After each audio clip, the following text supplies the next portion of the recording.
गणेश जी निराकार देवता हैं जो भक्त के उपकार हेतु एक अलौकिक आकार में स्थापित हैं। हिंदू पौराणिक कथाओं के अनुसार वे भगवान शिव और देवी माता पार्वती के पुत्र हैं। नमस्कार दोस्तों, आज की इस वीडियो में हम गणेश जी के संपूर्ण जानकारी लेंगे।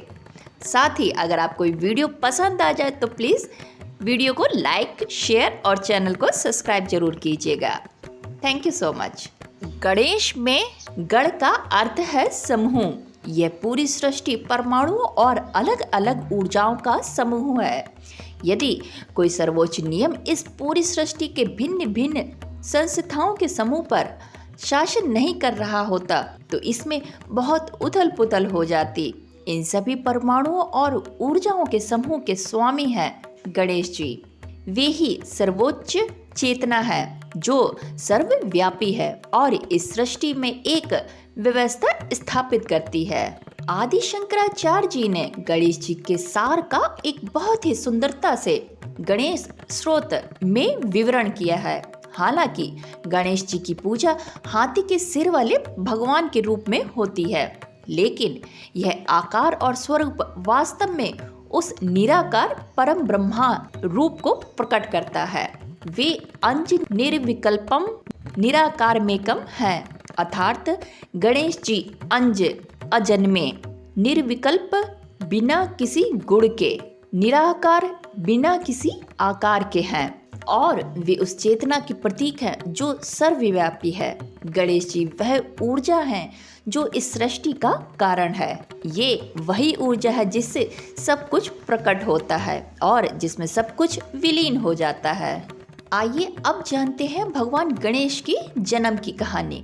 हम सभी उस कथा को तो जानते हैं कि गणेश जी हाथी के सिर वाले भगवान बने हैं। जब पार्वती शिव के साथ उत्सव क्रीड़ा कर रही थी तब उन पर थोड़ा मैल लग गया। जब उन्हें इस बात की अनुभूति हुई तब उन्होंने अपने शरीर से उस मैल को निकाल दिया और उससे एक बालक बना दिया। फिर उन्होंने उस बालक को कहा कि जब तक वे स्नान कर रही हैं वे वहीं पैरा दें, अर्थात वो वहीं पे खड़े रह के उनकी देखभाल करें। जब शिवजी वापस लौटे तब उस बालक ने उन्हें पहचाना नहीं और उनका रास्ता रोक लिया। तब भगवान शिव ने उस बालक का सिर धड़ से अलग कर दिया और अंदर चले गए। यह देख पार्वती बहुत हैरान रह गई। उन्होंने शिवजी को समझाया कि वह बालक तो उनका पुत्र था और उन्होंने भगवान शिव से विनती करी कि वे किसी भी कीमत पर उसके प्राण बचा लें। तब भगवान शिव ने अपने सहायकों को आज्ञा दी कि वे जाएं और कहीं से भी कोई ऐसा मस्तिष्क लेकर आएं जो उत्तर दिशा की ओर मुंह करके सो रहा हो। तब शिवजी के सहायक एक हाथी का सिर लेकर आए जिसे शिवजी ने उस बालक के धड़ से जोड़ दिया और इस तरह भगवान गणेश का जन्म हुआ। तो अब तक आपने ये जान लिया है कि गणेश जी का जन्म किस तरीके से हुआ है और आखिर गणेश का अर्थ क्या है। अब जान लेते हैं जो गणेश जी की कहानी, इन पर क्या विचार है लोगों का। पार्वती जी के शरीर पर मैल क्यों था? पार्वती प्रसन्न ऊर्जा का प्रतीक है।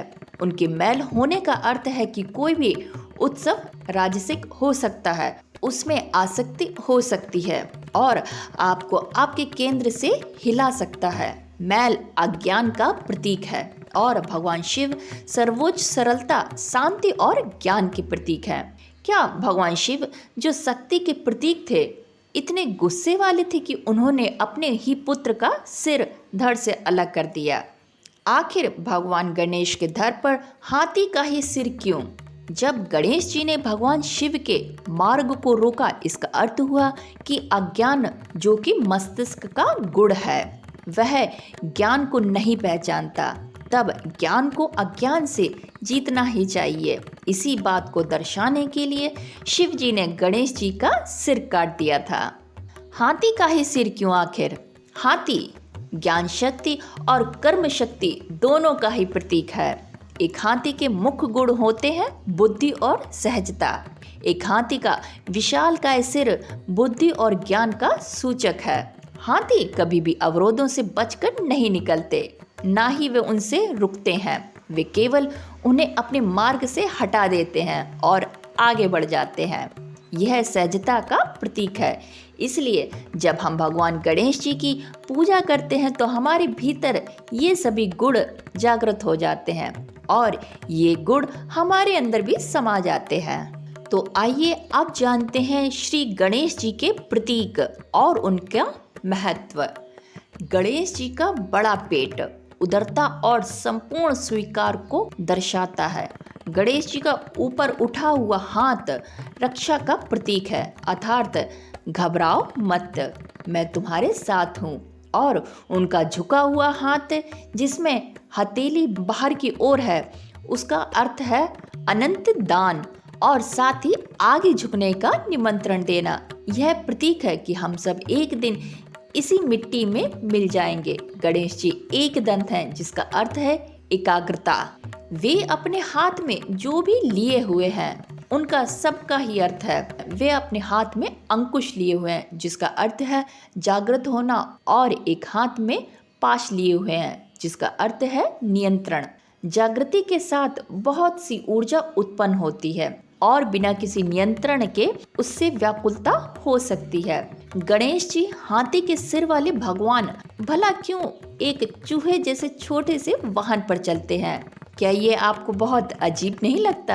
लगता जरूर है। इसका भी एक गहरा रहस्य है। एक चूहा उन रस्सियों को काट कर अलग कर देता है जो हमें बांधती है। चूहा उस मंत्र के समान है जो अज्ञान की अनन्य परतों को पूरी तरह से काट सकता है और उस पर परम ज्ञान का प्रत्यक्ष कर सकता है, जिसके भगवान गणेश स्वयं प्रतीक है। यहाँ पर कितनी गहरी बात की गई है, आप इसको एक बार बहुत ध्यान पूर्वक से सोचिएगा, बहुत ध्यान से सोचिएगा। बहुत ही गहरी बात की गई है। हमारे प्राचीन ऋषियों इतने गहन बुद्धिशाली थे कि उन्होंने देवता को शब्दों के बयान इन प्रतीक के रूप में दर्शाया है, क्योंकि शब्द तो समय के साथ बदल ही जाते हैं लेकिन प्रतीक कभी नहीं बदलते। तो जब भी हम उस सर्वव्यापी का ध्यान करें, हमें इन गहरे प्रतीकों को अपने मन में रखना चाहिए, जैसे हाथी के सिर वाले भगवान। और उसी समय यह भी ध्यान रखें कि श्री गणेश हमारे भीतर ही है।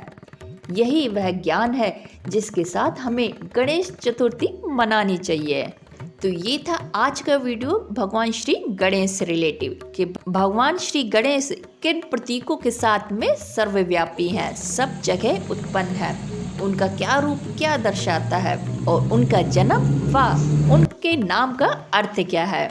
उम्मीद है आपको आज का वीडियो बेहद पसंद आया और बेहद ही जानकारी दे गया होगा। अगर वीडियो आपको अच्छा लगा हो और इस वीडियो से आपको अच्छी जानकारी मिली हो तो प्लीज़ वीडियो को लाइक ज़रूर कीजिएगा, ताकि मुझे भी आपके एक लाइक से मोटिवेशन मिले।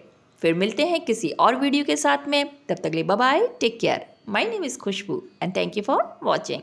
Thank you so much.